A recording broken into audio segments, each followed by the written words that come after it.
Hey guys, welcome back to my channel. It's your girl, the Brooke Ashley, and today we are here to discuss The Real Housewives of Beverly Hills, Season 11, Episode 17.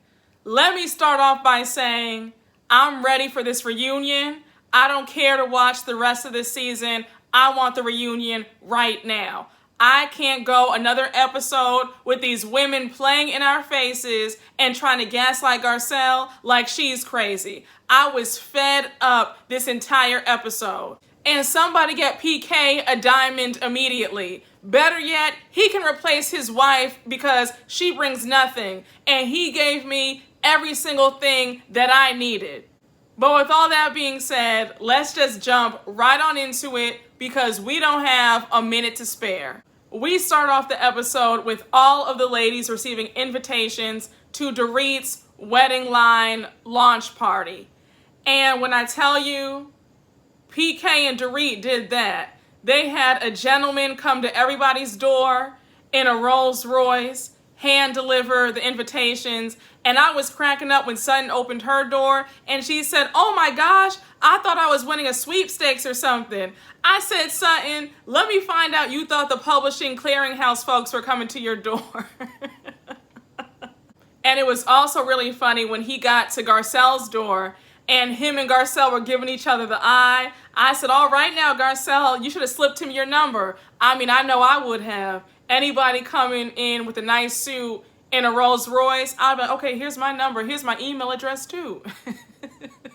So we move on to Dorit. She's at home with her party planner and they're going over the details for her bridal launch party. And Dorit is on pins and needles because it's been raining, and if you live in LA, then you know that it never rains. And I lived in LA for a little bit. I lived in West Hollywood to be exact, all right? I was on the cusp of Beverly Hills, darling. But anyways, she's stressed about that, and they're trying to figure out a plan B in case it does rain the night of her party. So Dorit and her party planner get on FaceTime with Dorit's business partner, who's also the fashion designer. So she's telling Nectaria, that's her name, and she's just telling her about the party. It's going to be a wedding-themed launch party. She already has 5 models. And then on top of that, she shows Nectaria the invitations that were sent out. I said, I see Miss Dorit is using all of these Bravo checks to pay for this party. So now we move on to the next scene with Kathy. Kathy's at home and she's gonna have a spa day. Her sister Kyle arrives, Rena arrives, and Erika arrives. Now, this part was kind of weird because when they walked in the door, Kathy was sitting up there barking with the dog. I was just like, girl, what is this? Okay, so you can get on the floor with the dog, but you can't call Garcelle up and give her the courtesy of letting her know that you can't make it to her party. Got it. Kathy lets the ladies know that they're going to be doing some 24 karat gold facials. Those facials look like everything, and I love a good spa treatment. Give me a massage, a facial. I love it. When I tell you, I went to Phoenix a few months ago and I stayed at the Biltmore, and baby, when I tell you that I had the best massage, it was a CBD oil massage too. Heaven. It was 90 minutes long and I slept like a baby. So since they're only doing 2 at a time, Lisa Rinna and Kathy Hilton go up first for their facials, and then Erika and Kyle are next. So Erika and Kyle go off to the next room and they're having some hors d'oeuvres and some water, and they get to talking. And Kyle starts off the conversation by asking, "So what did you think about Garcelle's dinner party?" And then of course, Kyle has to instigate and bring up the mess between Erika and Sutton. Erika says, "Absolutely not. I have no desire to work through this with Sutton. The door is closed. I'm good." She then says, "I have a lot going on and I don't need all that in my life." So now here's where things get really crazy. Erika starts telling Kyle about Tom's house was broken into, and not only that, he confronted the burglars and then had to go to the hospital for eye surgery And then her son, who was on the way to help Tom, his car flipped over 5 times. Erika says this happened a few days ago, right before Garcelle's party. Kyle's in shock, and then she says in her confessional that there seems to be a pattern with Erika, where they'll spend time with her and then find out that there was this big situation that happened in her life that she didn't share with them, sort of like how she did when they were in Tahoe together. Kyle goes on to say that when Erika withholds information, it makes it hard to support her. I said, oh really, Kyle? Is that how you feel? Why don't you tell her that to her face? You sitting up there telling Sutton to be honest and say what she said to Erika's face. Why don't you say that? Relay that message. And that's one of my biggest issues with Kyle. Not only is she a two-faced coward, but she doesn't stand by what she says. If you're telling everybody else to be honest, why don't you do the same? Kyle's asking Erika, like, why did Tom need eye surgery? Like, what happened?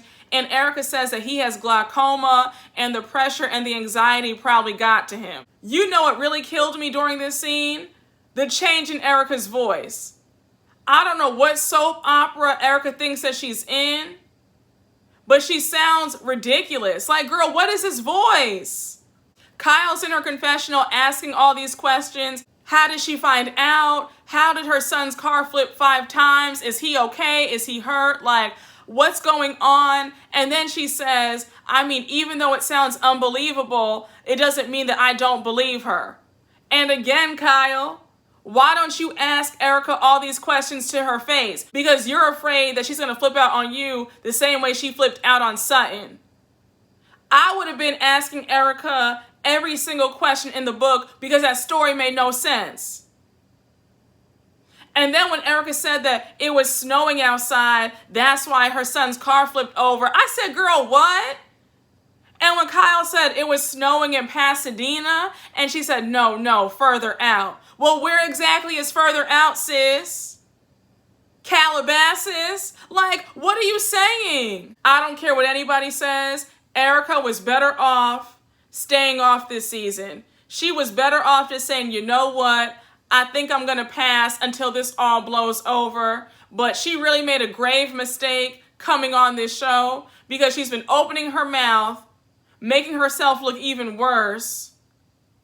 And she thinks that this makes sense. So anyhow, Kyle says, Erika, I'm just so sorry. Like, I really am. And Erika says, I know, I'm sorry too. It feels like it's all just crashing down on me at the same time. The conversation ends, and now they go back into the next room to see Lisa, Rinna, and Kathy. We move on to the next scene with Garcelle. Garcelle's at home. She's with her dating coach, Damona, and they're looking at potential suitors. Garcelle says in her confessional that trust is the most important thing to her, and how after her divorce, her trust issues kept her from dating. Garcelle and her dating coach are going over her Bumble profile. Isn't Bumble the app where the woman has to message or talk to the guy first? I said, that's not for me. When it comes to dating and romance, I'm very traditional. I like for the man to approach me first. And I'm not even an online dating girl. Like, I prefer to go out, at a bar, at a restaurant, and meet someone that way. I just bat my eyelashes and they'll come over. Garcelle's dating coach lets her know that a matchmaker is going to pair her with somebody that she has for Garcelle. Garcelle's excited. Garcelle says in her confessional that she wants a strong man, a man who has his own life, a man who's a good father if he has children, and a man who's faithful. I said, Garcelle, don't forget handsome with a nice coin too, okay? Because that's just as important. But your list so far is very good. So Garcelle's on FaceTime with the matchmaker, and the matchmaker shows Garcelle the prospect. And let me tell you something, he was cute. I said, Garcelle, you definitely have to go out on a date with him because he really is a cutie. Garcelle makes a joke that when she saw his abs, she heard her bed springs go off in her mind.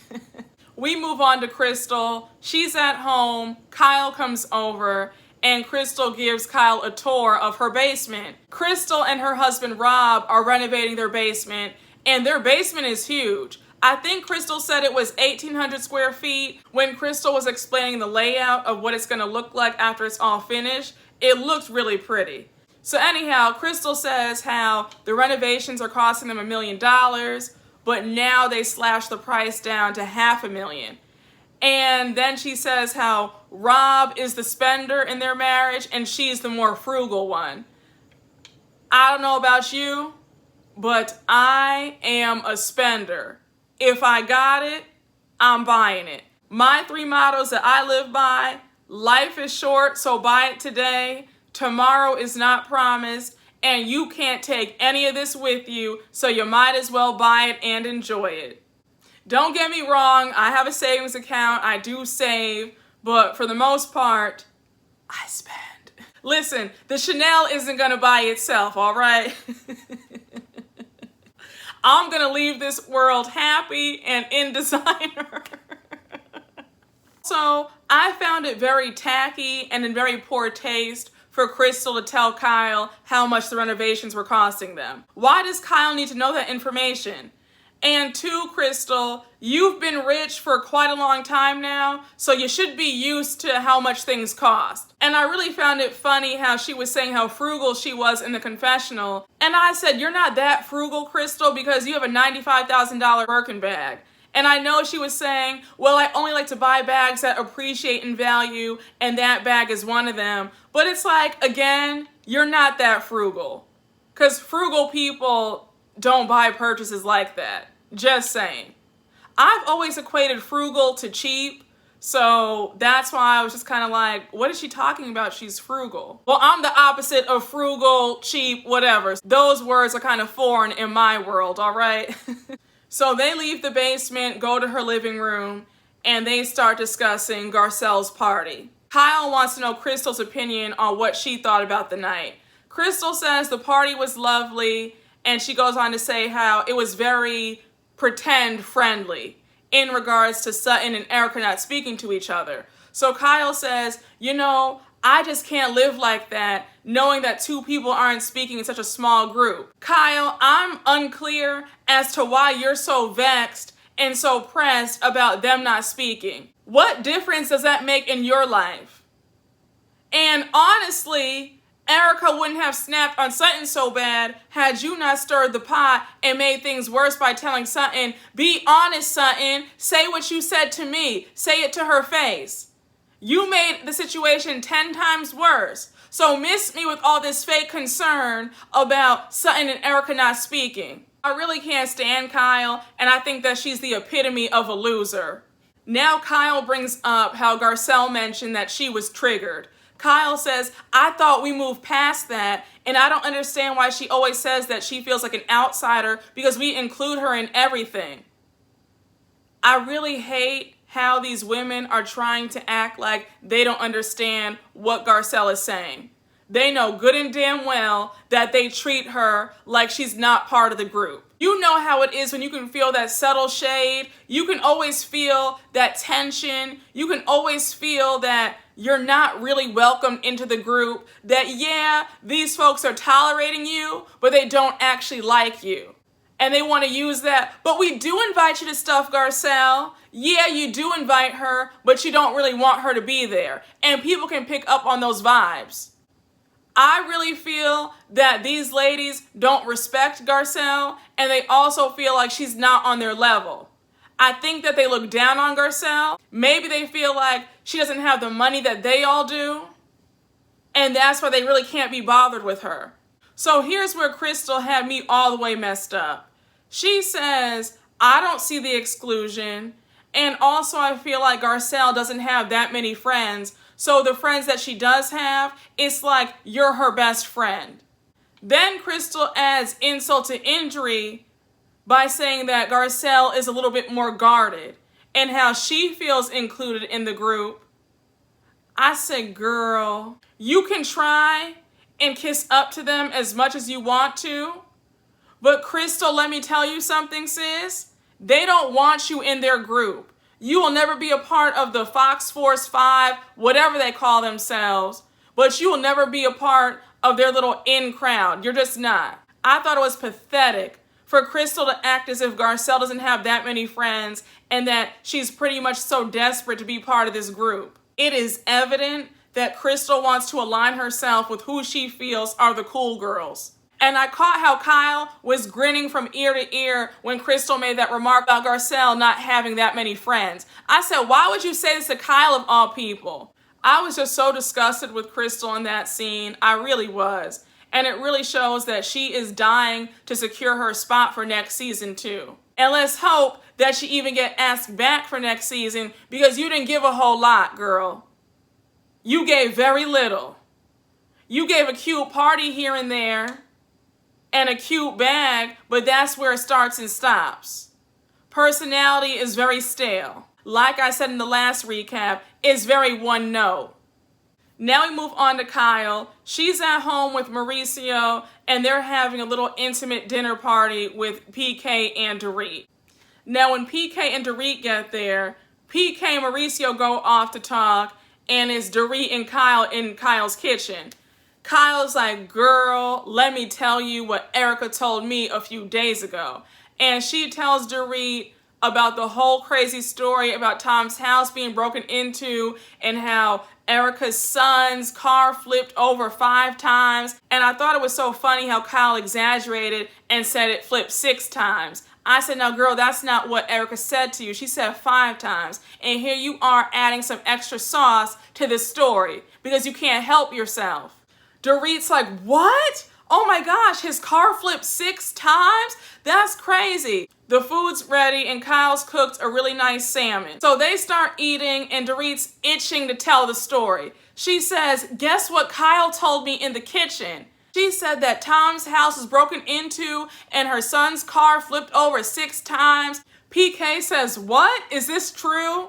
Mauricio jumps in and says, like, poor girl, poor kid, but is this story true? Because he doesn't believe it either. Now PK brings up the first story that Erika told regarding Tom driving off a cliff. That story really gets me every single time because Erika really said that with a straight face.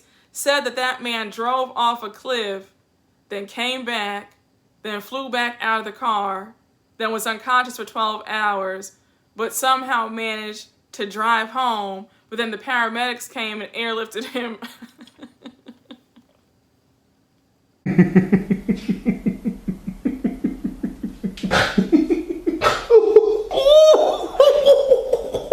Erika, are you not embarrassed for sounding like the true fool that you are? Now Dorit brings up how Tom needed brain surgery, but Erika didn't want the surgeons to operate on his brain due to his age. You could tell that PK was just getting more and more irritated listening to the stupidity. So he says, look, I'm not a statistician, but what are the odds that Tom's car flips over and now his stepson's car flips over 6 times? Like, this is just not real. I just don't believe it. Now Kyle says in her confessional that hearing her husband and PK say that this story is false has her questioning herself. I said, girl, shut up. You don't believe Erika, you're just too cowardly to say it because you want her friendship. And Dorit also thinks that Erika's lying. She's using PK as her mouthpiece to say everything that she wished she could say. But again, you guys are both afraid of Erika. Dorit says to her husband, I respect your opinion. I know this story sounds crazy, but I believe her because who would make something like this up? I said the same way you made up that fake accent, girl, and you're not ashamed about that. You sound like an idiot. You're from Connecticut with this fake English accent. I don't know what that accent is supposed to be. PK and Mauricio discuss Erika's social media and how it's a bad move and she really needs to get her act together. Now Dorit interrupts saying how when Tom went to the ER, they wanted to operate on his brain because he had some trauma there, but then they decided to operate on his ankle. So now PK bursts out laughing and he says, I can't engage in this conversation anymore. Like, it's getting too stupid even for me.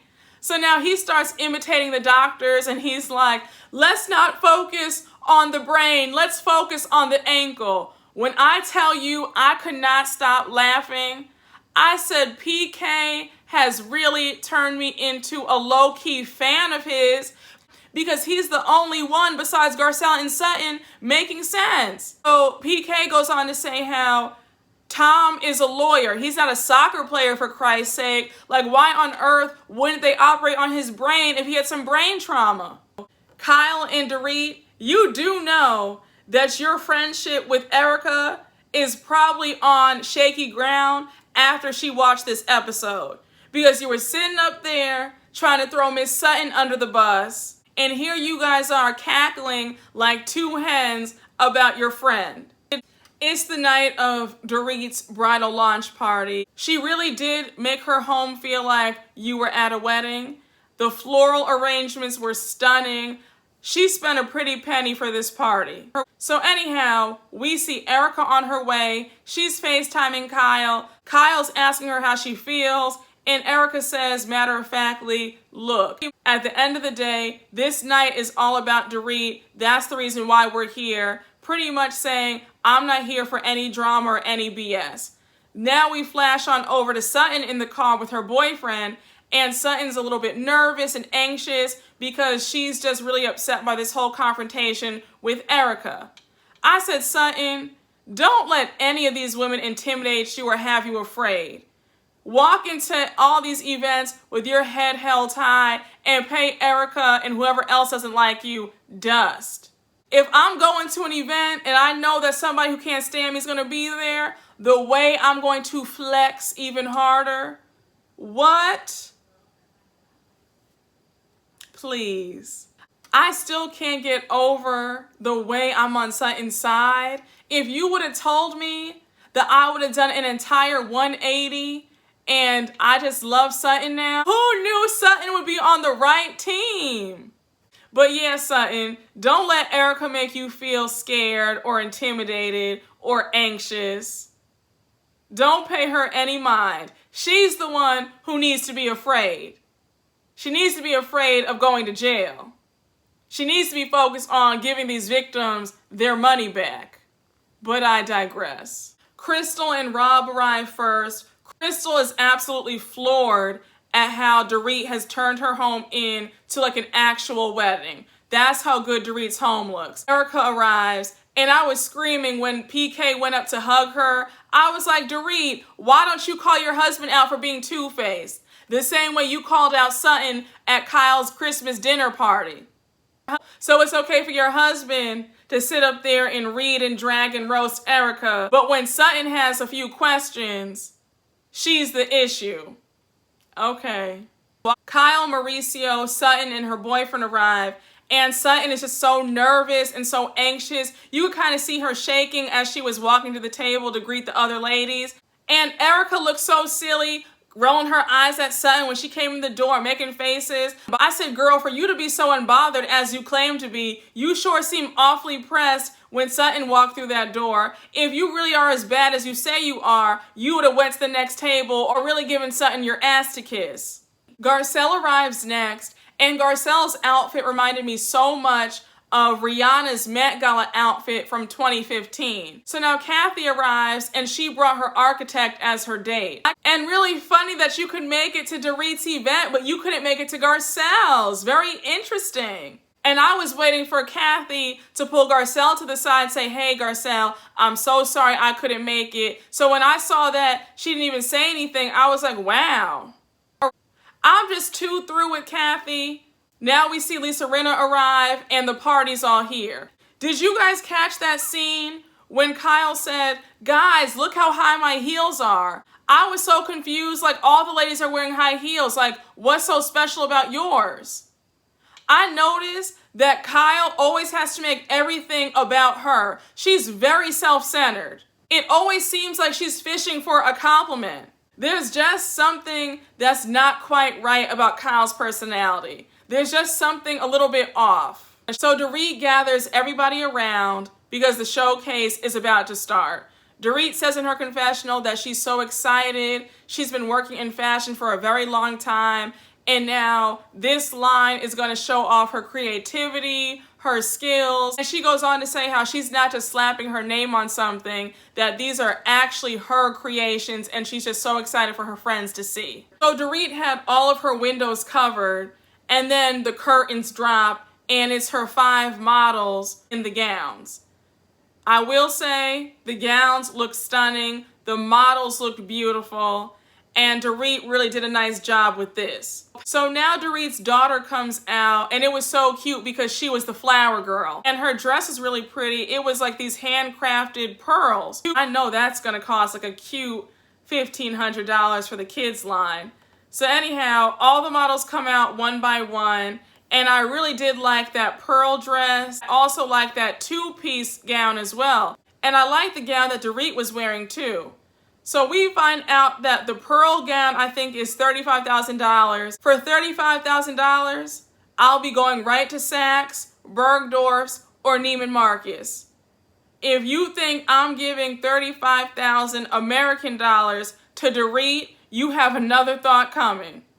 Kyle makes a joke in her confessional how her wedding dress when she married Mauricio was only $1,200 and how her wedding cost the same amount as Dorit's pearl dress. Rinna says in her confessional that she's impressed by the elegance of the gowns and how it's a far cry from Beverly Beach. And we remember that failed swimsuit line that Dorit was trying to push a few seasons ago. To be honest, I won't be surprised if this bridal line goes the same way as Beverly Beach. The showcase is over, Dorit goes upstairs to change into another outfit, and now everybody else goes to the table to start eating. PK and Kyle are sitting next to each other, and I was screaming when PK said to Kyle, "Kyle, do you want to share with Erika the jokes that we were making about her last night?" And did y'all see how scared Kyle's face looked when he said that? But don't you want to be honest, Kyle? The same way you were urging your good friend Sutton to be honest with Erika about what she was saying behind Erika's back? I was hoping that PK would have the balls to say, "Hey Erika, we were laughing about you and that crazy story the other night at Kyle's house." Kyle probably would have hit the floor and had a panic attack.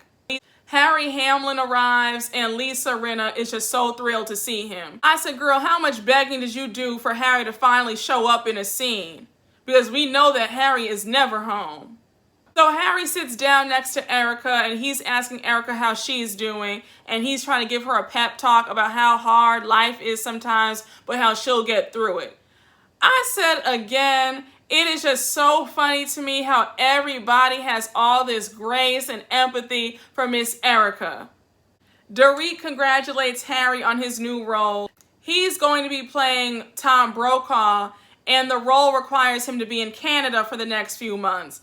Lisa's in her confessional saying how much she's going to miss her husband and how she's grown a dependency on him all these months of them being housebound since COVID, but saying that she's going to miss him cooking for her and feeding her and protecting her and growing her food and all this stuff.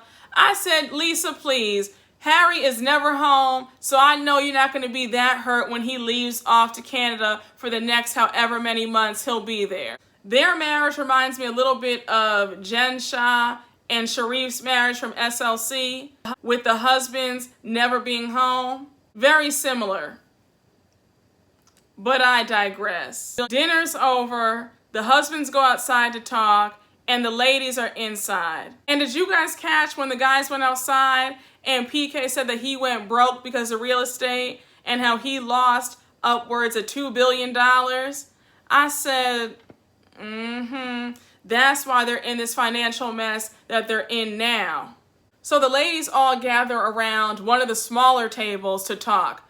Everybody except for Erika and Rinna. So they're just joking around, and then all of a sudden, Kyle changes the conversation and turns to Garcelle and says, "You had everybody up in arms today with the little comment that you made." And Garcelle's confused, like, "What are you talking about?" So now Kyle's like, "Well, you made a comment regarding us being mean girls." Garcelle says in her confessional that she was asked a question about the ladies, she said how she felt, and the interview had taken place right after Lisa Rinna's launch party. So she was still heated about her whole argument with Dorit. Now Dorit jumps in to question Garcelle, And she says, Garcelle, why are you out there saying that people are coming at you? Garcelle claps back and says, well, that's what you did the other day. And I loved how smooth Garcelle was with it, but I'm going to need Garcelle to really let these women have it. I thought Dorit was out of line in this last scene. So now Dorit fixes her lips to say that Garcelle came after her first. Garcelle says absolutely not. So in Dorit's confessional, she's saying that if Garcelle has a problem, then she needs to voice it, and Garcelle shouldn't be out here saying anything and making things up just to be provocative and make herself look interesting. Girl, the only person trying to look interesting is you. You have no storyline. And you don't have any money, quiet as it's kept. Because allegedly, you're on Louis Vuitton's do not sell list because you're up there selling all your stuff on Poshmark because you need to make ends meet to pay the IRS. Allegedly. Dorit is like a little chihuahua, always yapping and barking and doing absolutely nothing. And this ties into what I was saying earlier about none of these ladies respecting Garcelle. Dorit looks at Garcelle as an easy target. So she's like, okay, let me just pick on Garcelle because she's the weakest link and she's easy to come up with a storyline with this little fake beef that she's trying to act like her and Garcelle have. Dorit says, I thought that you and I worked past our issues. Dorit, where in your pea brain did you think that you and Garcelle had settled this? I can't stand Dorit. I really can't. I just really want her off this show. She hasn't brought anything to this show since the minute she stepped foot on the franchise. And quiet as it's kept, the only reason why she's still on this show is because her fashions. Because if her clothes weren't that great, she probably would have been off this show a long time ago. That's the only thing she brings. Garcelle's getting really irritated and she says, look, can I have my own opinion, please? And Dorit says, that makes no sense. I speak 4 languages, and that makes no sense in any of the languages. Garcelle says, good for you. You're talking to Garcelle like she doesn't speak French. What are you talking about? Why are you trying to flex that you speak 4 languages? Okay, and in all the arguments that you've gotten in with everybody else on this cast, how come you chose to say that insult to Garcelle about I know 4 languages? You've never said that to Kyle. You never said that to Erika. When you got into it, Lisa Vanderpump, you never said that. So why'd you say that to Garcelle? Y'all can say what you want, but I peep all the microaggressions and the low-key racism on this show. I really hope that they get another black woman on this cast so that Garcelle can have another ally, because this is ridiculous. And Dorit, for you to say how much you don't like passive aggressiveness, that was very passive aggressive. That's one thing I don't do. Don't come at me with any snide remark or any slick shade and try to act like you weren't trying to say something crazy. Dorit and Garcelle are still going back and forth, and Garcelle brings up how she's made to feel like an outsider in the group and how nobody defends her or has her back except for Sutton. So while this is going on, Erika and Reno are eavesdropping because remember, they're not with them. They're sitting at the table. Reno says she said that nobody defends her. So Reno says in her confessional that Garcelle's being called out for being jabby and shady, and how if she feels like there's an injustice, that's when she'll stick up for somebody. But she doesn't feel like Dorit getting on Garcelle is an injustice. And she tops it off by saying Garcelle's a big girl and she can handle her own against Dorit. Reno, you just show how evil you are with each episode. And it's clear as to how it was so easy for you to drop your friend of 25 years, Denise Richards, last season. Because the way you did Denise Richards was absolutely despicable. I want somebody to check Reno. I don't understand how Reno's card has not been pulled all these seasons. Garcelle says to Dorit, do you want me to be more direct? Is that what it is? And Dorit's like, yes, like please let me know. If you think that I'm talking too much, then just say that. So now Garcelle's like, okay, so if I say, will you just shut up? Is that okay? And she's like, yeah, that's fine. Kyle's piggybacking off of Dorit saying, yeah, just say that, just be direct. Kyle, nobody needs you in this conversation. Kyle is always trying to insert herself in other people's mess. Why is Kyle acting like she's a spokesperson for Dorit? So Garcelle and Dorit somewhat settle their issues, and Dorit says something to the effect of, I'm not the only one who likes to talk in this group, And then Kyle says, well, you're the best one. The episode ends, and I am just ready for the reunion. I don't want to see another episode, honestly, y'all. It took everything in me to even do this recap because I was just livid. It's exhausting watching all of them treat Garcelle like this. But anyways, guys, that was the episode. I hope you all enjoyed my recap. Thank you all for watching. And as always, make sure to like, comment, and subscribe. And I will see you all later. Bye.